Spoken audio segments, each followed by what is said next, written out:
హైదరాబాద్లోని బంజారాహిల్స్లో integrated sub register కార్యాలయ సముదాయం శంకుస్థాపన ఘనంగా జరిగింది. స్టాంప్స్, రిజిస్ట్రేషన్స్, సర్వే శాఖలు ఒకే చోట అందుబాటులోకి వచ్చేలా ఈ ఆధునిక భవన సముదాయం రూపుదిద్దుకోనుంది. ఈ సందర్భంగా రాష్ట్ర ప్రభుత్వం పట్టణ పేదలకు ఇందిరమ్మ ఇళ్లు కానుకగా ప్రకటించింది. తొలి విడతగా 1,00,000 ఇళ్ల నిర్మాణానికి ప్రణాళిక సిద్ధమైంది. ఏడాదిలోగా ఈ నిర్మాణాలు పూర్తి చేయాలని ప్రభుత్వం లక్ష్యంగా పెట్టుకుంది. ప్రతి నియోజకవర్గాన్ని యూనిట్గా తీసుకునే అదే ప్రాంతాల్లో పేదలకు ఇళ్ల కేటాయింపు జరపనుంది.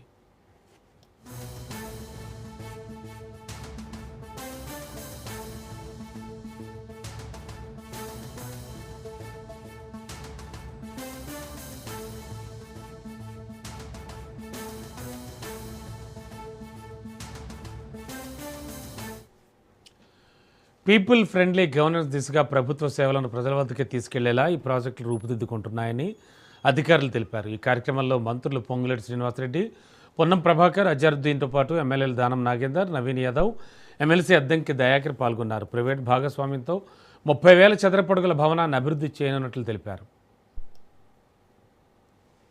రిజిస్ట్రేషన్లో అనేక సంస్కరణలు తీసుకొచ్చి ఆనాటి భూముల ఇబ్బందులున్న ధరణిని బంగాళాఖాతంలో వేసి భూభారతను తీసుకొచ్చి ఈ స్టాంప్స్ అండ్ రిజిస్ట్రేషన్స్ ని భూభారతని ఒకే ప్లాట్ఫామ్ మీదకి తీసుకొచ్చే విధంగా అనేక కొత్త మార్పులు తీసుకొస్తూ ప్రజలకి, రాష్ట్ర వ్యాప్తంగా ఉన్న ప్రజలకి భూముల్లో కానీ రిజిస్ట్రేషన్ లో కానీ భవిష్యత్తులో ఇబ్బందులన్నీ తొలగిపోయే విధంగా అనేక కొత్త సంస్కరణలు తీసుకురావడం జరిగింది.